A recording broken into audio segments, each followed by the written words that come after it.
Les réserves fédérales maintiennent les taux à zéro, sans aucun signe de hausse, comme les données économiques publiées semblent décevantes. Je m'appelle Sinead McLaughlin et c'est votre revue de presse de jeudi.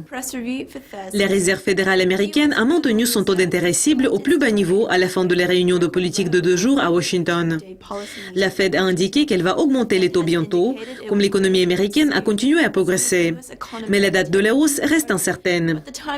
Quelques heures avant la déclaration de la Fed, le gouvernement américain a indiqué que le produit intérieur brut s'est affaibli beaucoup plus que prévu au premier trimestre.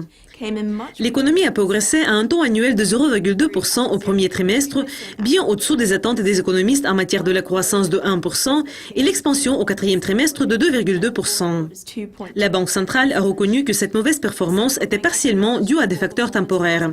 Elle a souligné les points faibles de l'économie comme un signe qu'elle peut devoir maintenir les taux sans changement au moins jusqu'au mois de septembre.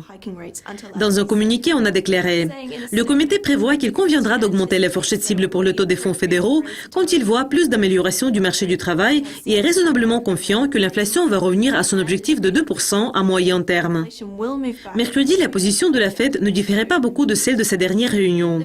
Mais contrairement à sa déclaration de politique en mars, cette fois-ci, la Banque centrale n'a pas en fait exclu la hausse des taux lors de sa prochaine réunion.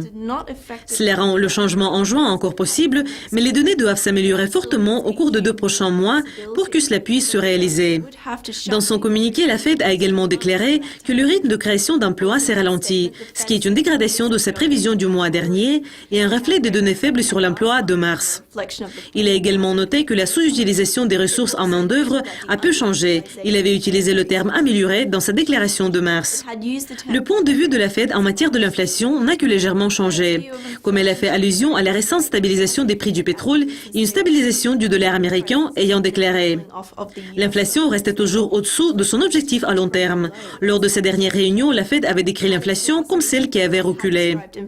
Maintenant, pendant que les reprises américaines se poursuivent, le président de la Fed, Janet Yellen, et le reste de la Banque centrale veulent augmenter les taux, de peur que les garder au bas niveau pour plus longtemps pourrait mener à l'inflation. Cependant, deviner la date de cette hausse des taux est difficile, surtout comme la Fed ne veut pas augmenter les taux trop tôt et risquer nuire au taux de croissance des États-Unis. Les marchés américains ont chuté après que la déclaration a été publiée, avant de se rétablir légèrement. C'est tout pour cette revue de presse de jeudi. Merci d'être avec nous et restez à l'écoute de Yucascopy TV. Au revoir.